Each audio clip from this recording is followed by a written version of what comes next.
Viewer discretion is advised. Indianapolis Colts. The Colts have a history of losing, in particular when it comes to quarterbacks. Andrew Luck retired early, and he was only there because Jim Irsay thought Peyton Manning was washed. But then you have to go back to the OG Colts diss when John Elway refused to play for the then Baltimore Colts, and it caused the team to move and horrible years in Indy. Indianapolis Colts 2019. The Colts 2019 season felt like a gut punch to fans and the organization alike. Just weeks before the season started, star quarterback Andrew Luck shocked the NFL by announcing his retirement, citing years of injuries, mental exhaustion, and suffering trench foot at the second Battle of Bull Run. The team, which had high hopes after a playoff appearance in 2018, scrambled to retool with backup Jacoby Brissett at the helm. And then injuries piled up across the roster, affecting key players like T.Y. Hilton and Marlon Mack, which further hampered the team's potential. The Colts somehow limped to a 7-9 finish, which was more disappointing than an Asian kid who doesn't become a doctor. The 2000s Colts. Surprisingly, it was the Colts, not the Patriots, who had the highest win-loss percentage in the 2000s. The team was led by Hall of Fame quarterback Peyton Manning and made the playoffs 9 times in the decade. The team won at least 12 games every year for 7 straight seasons. They won a Super Bowl in 2006 and made a second in 2009, but the Manning-era Colts will always be more remembered for their unfortunate playoff letdowns, most notably in 2005 versus the Steelers. Indianapolis. Remember, the only reason Indianapolis even has an NFL team is because your former owner snuck out of Baltimore at night like a coward. Your team was absolute dog shit for almost 2 decades until getting Peyton Manning, who was so great in the regular season that he tricked morons into thinking you were an elite franchise. As if having Peyton wasn't enough, you replaced him with Andrew Luck, who got destroyed so badly trying to carry the dog shit rosters built around him in his early years that he quit before turning 30. Sure, you guys had 1 year of the Phillip Rivers experience in 2020 to act as a band-aid, but now you will feel the full wrath of having a shitty quarterback. Carson Wentz is already hurt again, and even when he's healthy, all of his confidence has been destroyed since his team won the fucking Super Bowl without him in 2017. You drafted both John Elway and Peyton Manning, yet the two combined to win more rings with the Broncos than you. You're basically a glorified farm system for the Broncos. Tough scene. Blue Colts. A pretty mundane mascot concept gets essentially ruined by the crazy eyes. These are the eyes of somebody who has injected at least 7 marijuanas in a very short amount of time. You would absolutely not trust this person around your kids.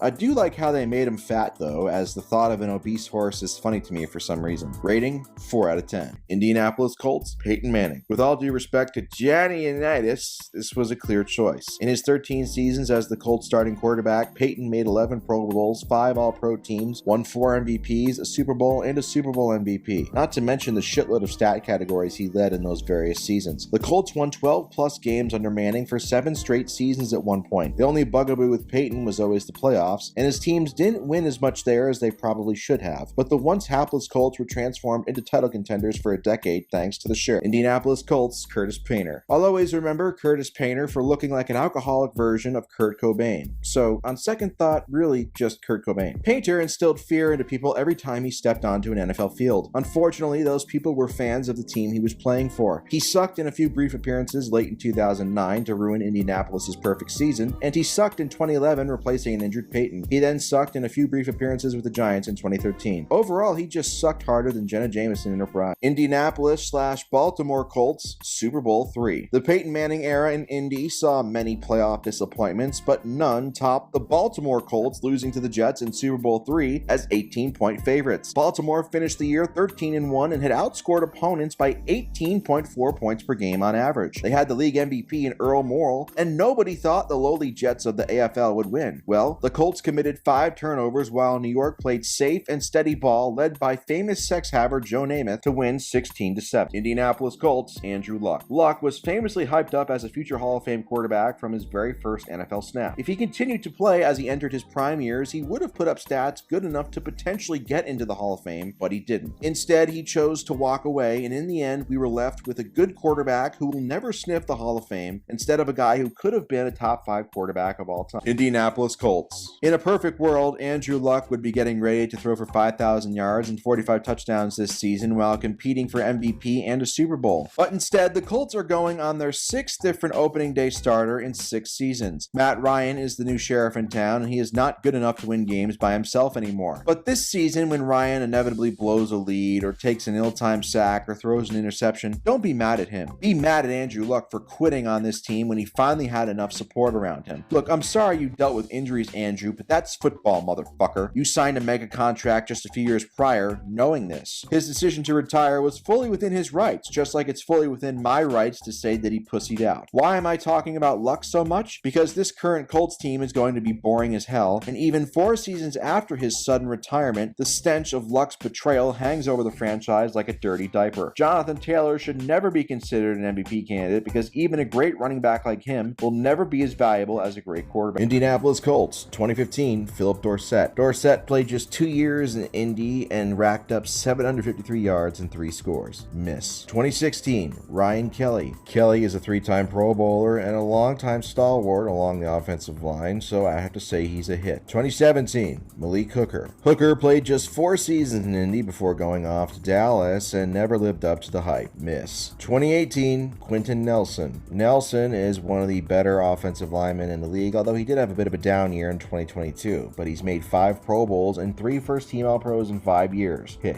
2021, Kwity Paye. Paye has been solid and not spectacular thus far in his career, so he's been mid, but he does have potential. Indianapolis Colts, 2004, Peyton Manning. Another franchise that's had a lot of successful quarterback history. This was similar to Green Bay, where Manning didn't even make a conference championship game, but his numbers in the regular season were so historically dominant, I had to go with it anyway. 49 touchdowns, 10 interceptions, 121.1 passer rating, set the all-time single-season record for adjusted net yards per attempt. He also had an amazing playoff game in the wild card round versus Denver before the season ended against the Patriots in Foxborough. Johnny Unitas in 1959 had a stellar season ending in a championship, but I just couldn't go with it over Peyton's incredible number. Indianapolis Colts. The Colts are a less successful version of the Packers. Their franchises are both comprised mostly of Midwestern racists. Both have had a ton of great quarterbacks, and yet neither have won as many rings as you'd expect. Congrats on finally drafting a quarterback in the first round after spending the last 4 years on 1-year rentals. Anthony Richardson should be fun to watch, even though his chances of turning out to be a great quarterback in the NFL after being mediocre in college are smaller than George Costanza's shrinkage. AR5, aka Big Tony, as I like to call him, should at least make Colts fans forget a little bit more about Andrew Luck quitting on them. As I said last year, Luck's retirement still lingers in the air over everything this franchise does like a wet fart in an elevator. Luck was a quitter, but I'm really going to trigger Colts fans now. Are you ready? Okay. Peyton Manning, while one of the greatest quarterbacks ever, was just as big of a playoff choker as his reputation. You can blame his defenses and kickers all you want, but the facts are Peyton did not come through enough in the clutch, and he never once had a dominant title run. Tom Brady would have won at least 3 or 4 rings on the Colts teams Peyton had because, as much as I hate to say it, Brady was actually clutch as hell. Peyton has also gotten a complete pass for shoving a trainer's face in his ass, quote-unquote, as a joke, when he was in college because, much like his brother Eli, he's got the entire whole goofy, harmless white dude shtick down cold, and morons eat that up. Morons, like Colts fans. Indianapolis Colts. This is a double whammy. The name Colt is used for both a gun, the Colt 45, which promotes gun violence, and also Colt 45, which is a beer, which promotes alcoholism, which has destroyed countless families in our history. So promoting both alcohol consumption and gun violence at the same time, Jim Irsay should be ashamed of himself, but honestly, I don't even think he knows where he is right now. So don't expect this very, very offensive name to be changed anytime soon. Indianapolis Colts, Philip Dorsett. Fresh off of an AFC Championship game appearance in 2014 Deflategate, Colts took Philip Dorsett for some speed, 29th overall in the 2015 draft. Expected to hit it off with Andrew Luck. Let's just say that it did not go as expected. Dorsett played just 2 seasons with Indiana, recording just 3 touchdown catches and not even 800 receiving yards. The Colts had enough of him and shipped him off. He landed in New England, and then he played in Houston, Jacksonville, Seattle, Houston again, and then Denver. He's been all over the league, and he has just broken the 2,000 career yards mark at the age of 30, which is not something I think anybody expected when he was picked in the first round. He did win a Super Bowl with the Patriots, but for the Colts, he did jack shit. In fact, with the Colts, he had as many fumbles fumbles as he did touchdowns. I would say that's not a good return on investment by Indianapolis. Indianapolis Colts, Shane Steichen. Colts got rid of the Third Reich and they brought in the SS. And in the SS's first season, the Colts went down to the wire in terms of making the playoffs the very last week, the very last drive really, and they couldn't get it done. They finished 9-8 to the Texans 10-7, losing to the Texans at home. It was pretty embarrassing. They did away with Gardner Minshew. We're now going to see Anthony Richardson, hopefully, for his first real season. But it was another mediocre year for the Colts, and Shane Steichen, I don't think really did anything that was terrible or ultimately praiseworthy. So I think that he's really in the same spot as he was last year. I would say he's in a 1 out of 5 right now. But if the Colts have a losing season this year, then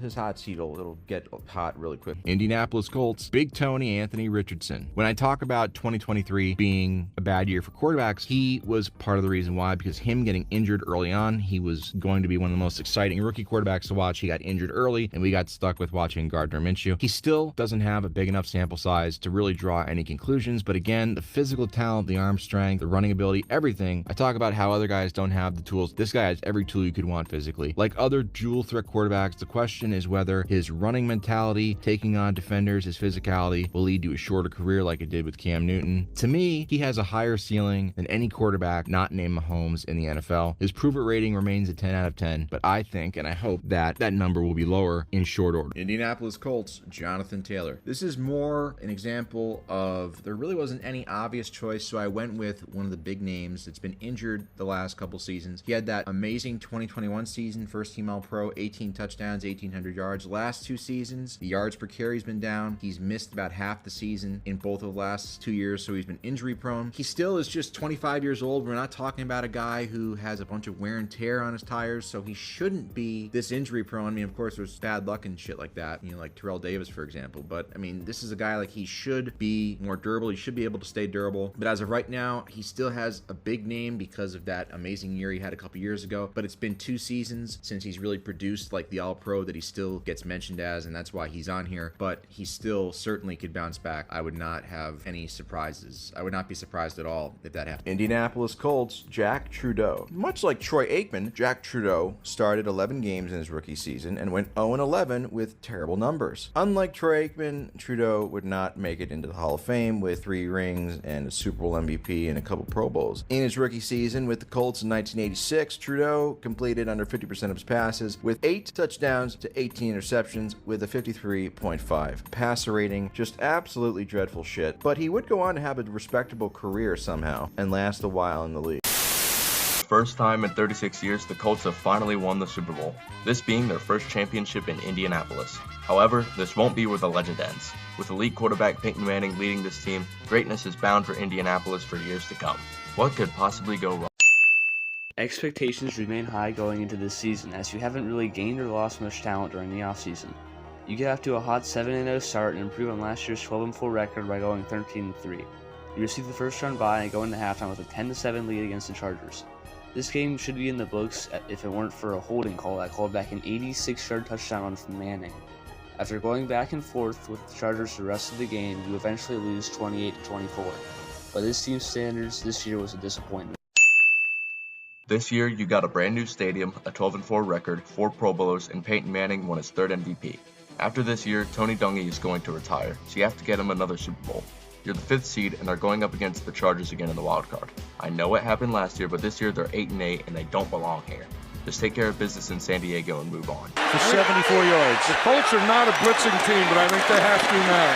Here's Sproles. Sproles inside the 10, inside the 5, and the Chargers win the game. You lost? You had the MVP and you lost to an 8-8 team? Good thing Dungy is retiring. If not, he would honestly deserve to be fired. You guys are really owned by Phillip Rivers. Oh my god. Phillip Rivers may still be living in your head rent-free, but this is a new season. Marvin Harrison may have left this year, but on the bright side, you draft the greatest podcast host of all time, Pat McAfee. You also get a new coach in Jim Caldwell. This season was nothing short of legendary. You go 14-0 before dropping the last 2 games of the year, had 7 Pro Bowlers, and Manning won MVP. You cruise to the Ravens and the Jets to make your way to the Super Bowl, where you face the Saints. This should be a winnable game, as you are expected to win by 5. However, despite having a 10-0 lead in the first quarter, it appears you have a fetish for losing to teams worse than you in the playoffs. That's right, you lost 31-17 to the Saints. Worst part is, the Chargers are still haunting you because that's who Drew Brees used to play for. This is the revenge tour. You may have gotten destroyed by the Saints, but you're going to make it back to the Super Bowl. You won the AFC South with a 10-6 record, got 4 Pro Bowlers, and are the 3 seed. In the wild card, you're facing Sanchez and the Jets, who you destroyed in the AFC Championship last year. You're up 16-14, and the Jets are trying to have a game-winning drive. Why did you call a timeout there? The clock was running, New York had only 1 timeout left, but you used your last timeout here? Why? Even Manning didn't understand Caldwell's decision here. And of course, the next play, Edwards burns Lacey, which allows the Jets to call their last timeout and sets up an easy field goal for Nick Foles. To Foxborough. Good. Nick Folk. How did you out-jet the Jets? The offense didn't do shit, the coaching was garbage, and the defense collapsed at the last second. All to lose the game to Nick Folk, Mark Sanchez, and of course former Charger LaDainian Tomlinson. I guess there's always next year. As long as you have Manning, you're a contender. Manning's neck injury begins the infamous suck for luck sweepstakes.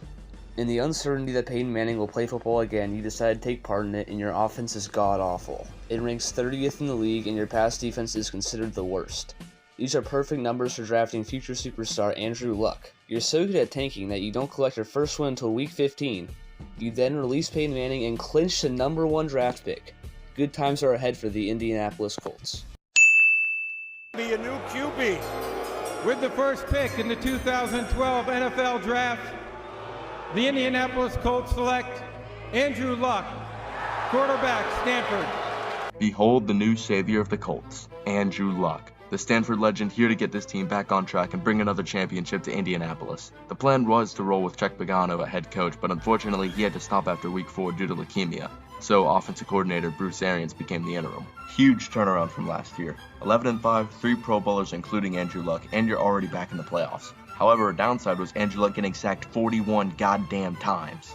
But the offensive line is something that will be fixed in the offseason. It'll be fine. Right now, you have the Ravens to worry about. It was close at first, but you got destroyed 24-9.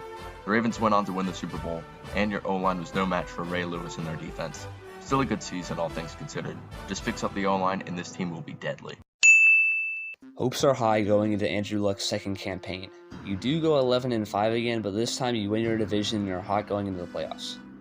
In the wild card, you face the Chiefs and begin to look like Helen Keller on the field. The defense is getting torn to shreds, and the offense looks like it pays for a Division III college in the middle of Arkansas, and you're losing 38-10 in a few minutes into the third. How does that even happen? The team this talented wait, you can win. There's 4 minutes left, and you have the ball down by 6. With a fresh set of downs. Steps up. Long look, and he's got Hilton for the touchdown! You did it! You completed one of the most legendary comebacks of all time. Ride this momentum into the divisional round against the Patriots. And you get killed. This is it. This is finally the year the Colts win another Super Bowl. AFC South champs at 11-5, Pro Bowlers across the board. This team is damn near unstoppable. You beat the Bengals in the wild card, and the divisional, you beat Peyton Manning and the Broncos. The AFC Championship, you're facing the Patriots. They may have beaten you last year, but this team has gotten so much better since then. The Colts are going to the Super Bowl. 45-7. All the hype, all the skill, all the stats, and you lost 45-7. This might have been your best chance. Where do you go from here? This year was pretty crappy. Andrew Luck was hurt in week 3 and you never recovered. You finished at a disappointing 8-8. Look on the bright side, Andrew Luck has never had a history with injuries in the NFL and should be available for years to come. This season was hard to watch. Luck's injuries were still lingering and you went 8-8. The offensive line took a turn for the worse, giving up 41 sacks. Andrew Luck got a concussion during the season too, which caused him to miss a game. Your only Pro Bowlers were T.Y. Hilton and Pat McAfee. This season was just a disappointment, and it wasn't even Andrew Luck's fault. Before the season began, it was doomed as Luck hurt his shoulder. This caused career backup Jacoby Brissett to start nearly the entire year, and you end at 4-12. You only get 2 Pro Bowlers in Jack Doyle and T.Y. Hilton. However, you'll never accomplish anything if Andrew Luck can't get off the sidelines. You got a new coach in Frank Reich. Tried to get Josh McDaniels as a new offensive coordinator, but that didn't work. But most importantly, Andrew Luck is coming back. In the draft, you got Quentin Nelson, a great offensive lineman, and a phenomenal linebacker in Shaquille Leonard. You went 10-6 with 3 Pro Bowlers, Shaquille Leonard winning Defensive Rookie of the Year, and Luck winning Comeback Player of the Year. The offensive line was great and you're back in the playoffs. You beat the Texans in the wildcard round and are facing the Chiefs in the divisional round. Unfortunately, you got destroyed 31-13, but the Chiefs are a really good team, and you have a lot of young talent that's on the rise. And of course, Luck himself. As long as you have Luck, you're a contender. You killed him. The sky was the limit for this team with the amount of potential and talent Andrew Luck possessed, and you killed him. You didn't fix the O-line until it was way too late. Luck had so many injuries that despite his talent and love for football, he couldn't play through the pain anymore. You did this to him. Now you gotta pay the price. Let's take a look at the quarterbacks you've tried to get to replace Luck. Surely you'll find some success, right? First, you tried Jacoby Brissett. Wasn't too bad, led the team to a 7-9 record, but became a journeyman backup after 2019. You know the old saying, if you can't beat him, sign him when he's old and hope for the best? Must be why you brought in your dad, Philip Rivers. He was actually good and led you to the playoffs, but after the wildcard round, he left to go get some milk, and you haven't seen him since. In 2021, you picked up Carson Wentz. In Week 18, you have a chance to make the playoffs. All you gotta do is beat the Jags. Wentz over the middle and through the hands of his intended receiver and intercepted. Never mind. You fired Frank Reich during the season and brought in Jeff Saturday as interim. 2 coaches and 3 quarterbacks in 1 year. You had Nick Foles. He got injured. Sam Ellingheimer. He sucked ass. And Matt Ryan. He blew a 33-0 lead versus the Vikings, the biggest lead in NFL history. Just like the Super Bowl, it wasn't even his fault. It's just sad. But all in all, he also sucked ass. Now you have Shane Steichen as head coach, and your options for quarterback are Gardner Minshew, quarterback that helped the Jags get Trevor Lawrence, and Anthony Richardson, quarterback from Florida that has a lot of upside, but won't do well if he starts week 1 because he isn't NFL ready yet, and this team sucks ass. Which quarterback will you pick next on your carousel of hell? The choice is yours. Waste and ruin. That's how this era for the Colts went. One of the greatest quarterbacks of all time in Peyton Manning, only able to get 1 Super Bowl with the Colts. And a generational talent in Andrew Luck. Career gets ruined because the Colts built an offensive line around him way too late. Luck retiring sealed their fate. The Colts deserve to be in the situation they are now for ruining Andrew Luck.